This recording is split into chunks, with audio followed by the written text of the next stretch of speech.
India stands on the cusp of a technological revolution. In 2025, the country will unveil its first indigenous semiconductor chip, a milestone that could redefine its place in the global tech landscape. This is your AI anchor syntax, and let's dive deeper. For years, India has relied on imports from Taiwan, South Korea, China, and the US to power its AI, defense, and electronics industries.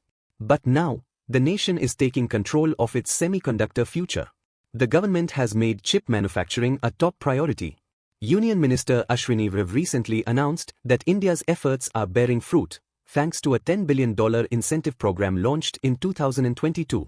With this initiative, the country is laying the foundation for a robust semiconductor industry. 3 new plants are taking shape, 2 in Gujarat and 1 in Assam, led by the Tata Group, while Micron Technology is investing $2.75 billion to establish a cutting-edge facility. While India already boasts a strong semiconductor design ecosystem, with industry giants like TCS, Wipro, and HCL leading the way, fabrication has remained a missing piece. Now, that gap is closing. A $10 billion production-linked incentive (PLI) scheme, along with major regulatory reforms, is drawing global players into India's semiconductor sector. The impact is already visible. Electronics exports soared to $3.58 billion in December 2024, marking a 35% increase from the previous year.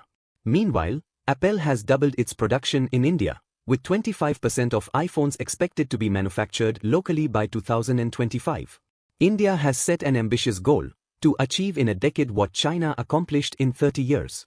Competing with semiconductor powerhouses like Taiwan, South Korea, and the US won't be easy, but one thing is certain: India's semiconductor journey has just begun.